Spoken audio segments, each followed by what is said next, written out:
Okay, let's get into it. So, workhorse. This is the workhorse address. Username.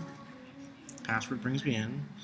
I have this view because I have access to all the different stores, but it's only the access that I give you that you'll need, but you won't have to see this hopefully. So we go to Betsy Johnson. Resize the window a little bit here.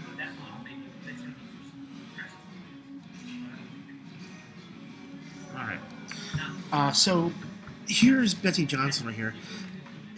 Please excuse the interface, it is a little crusty. There's different little icons here for all of Workhorse. Listing shots, listing samples, there's a search function. One of the ones we're going to use right now is this, where is it? No, it's further here. This shows who's online, and then this will take us to sort of the list project stage, which if you only have Betsy Johnson, you'd only see Betsy Johnson here. Now, from this stage, we want to import the previously mentioned CSV document. Right here, import data into Studio.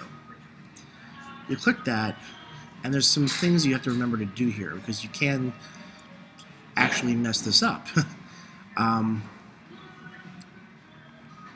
You have to be in the view of Betsy Johnson.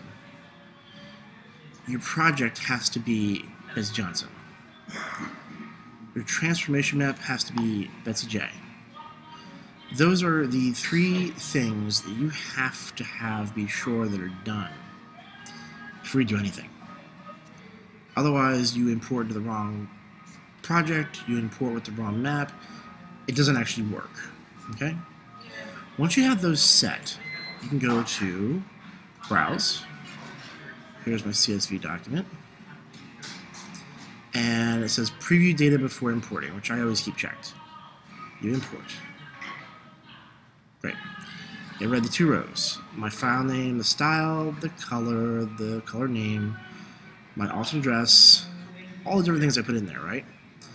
And it says, OK to import the data displayed below. It gives you a chance to hit cancel, basically. Hit import.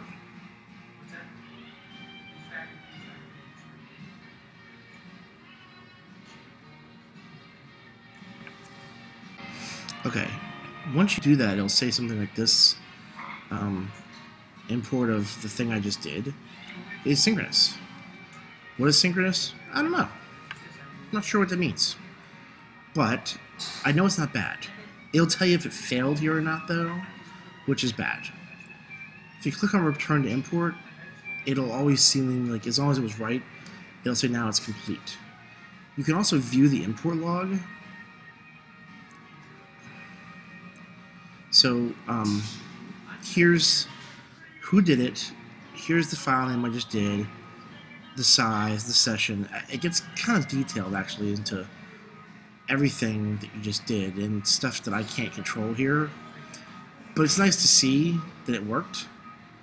And then technically this little button here, you can display the validation errors.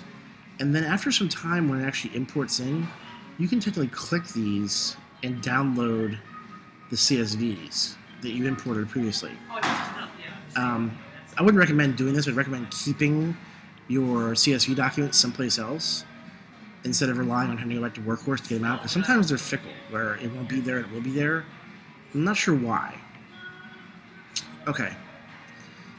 That is the basics of how to do what we just did, of importing production data into Workhorse. I just clicked this little icon up here, it's a little magnifying glass, and I want to search for my CSV document now that I just did, right? So I just opened this up, and just FYI, I opened this up by double-clicking it. 001 is now gone, because Excel removes it again. To open up a CSV document correctly, you should go to File and then Import. I believe it's File Import, or forget. We're just going to search here. Okay, so I'm going to search for this file name. I'm going to copy this, and I'm going to search Betsy Johnson. And here's the different results. There's samples and images, but for now I'm just going to sample search, just because we're going to end this video and start another one. I'm going to search the UPC or the barcode, which is technically what the file name is. Hit search. Here's our record.